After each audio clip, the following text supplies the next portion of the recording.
LearnItalian.us wants to know, when is a DUI a good thing? When it's definitely useful Italian. Ciao a tutti, mi chiamo Roberto. Hi everyone, my name is Roberto. Grazie mille. Thank you very much for joining us for this lesson. In previous lessons, and you can see these on my website at LearnItalian.us, we've learned our vowel pronunciation, our greetings, and how to be polite with our expressions of courtesy. While doing so, we've begun learning how to start a conversation. Naturally, in this conversation, at some point you would ask, "What's your name?" That is the focus of this lesson. Enjoy. Come ti chiami? What's your name? Repeat come. Repeat ti. Repeat chiami. Very good, bravi. Repeat all three words after me. Come ti chiami? Again, come ti chiami? One more time, come ti chiami? Very good.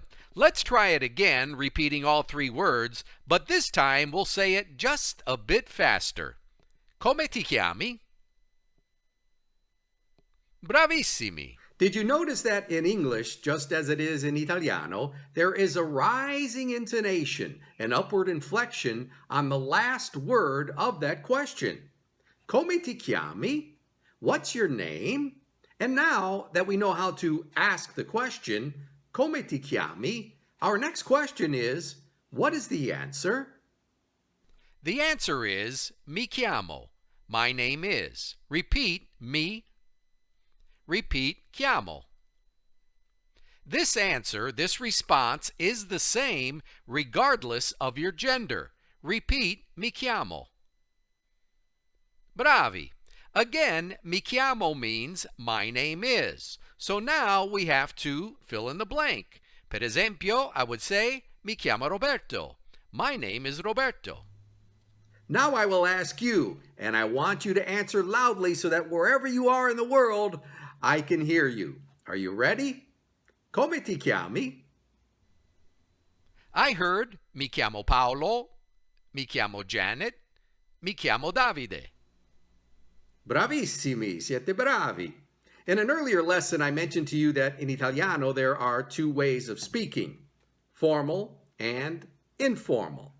For now, because we are keeping things simple, we are going to stay with the informal because, trust me, it makes the learning easier.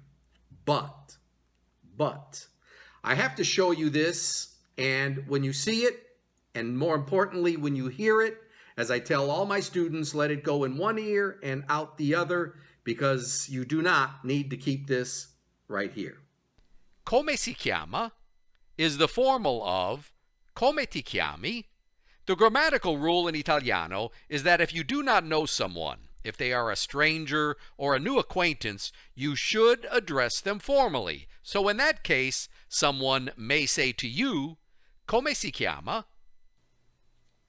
But as you've heard me say before, I've yet to see the language police in Italia. And to be honest with you, there is much less formality to the language today than there was in the past.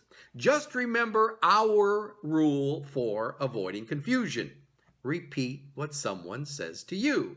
So if someone asks, come ti chiami? Or come si chiama? After you answer the question, repeat what they asked you. Now that you've been introduced, you may want to say, pleased to meet you. There are a few different ways, but we are keeping things simple for now. So use piacere, which means pleased to meet you. Repeat piacere. Again, piacere. Very good. Again, there are a few more ways to express that you are pleased to meet someone, but for right now, we are keeping things simple. Trust me, in the future, we will definitely add, but right now, I want you to be comfortable with the amount you are learning. I want you to be comfortable with the pace at which you are learning, and I want you to be comfortable with what you are learning. Let's review what we've learned today. Repeat after me. Come ti chiami? Come si chiama? Mi chiamo Piacere. Bravissimi. If you have any questions, contact me at my website, where you'll also find more lessons, information about private lessons, and the videos I produced about Italian culture while in Italia. One more time. Come ti chiami? Mi chiamo Roberto. Piacere. Grazie mille. Thank you very much for joining me for this lesson. I hope you enjoyed it. Until the next time, ciao ciao.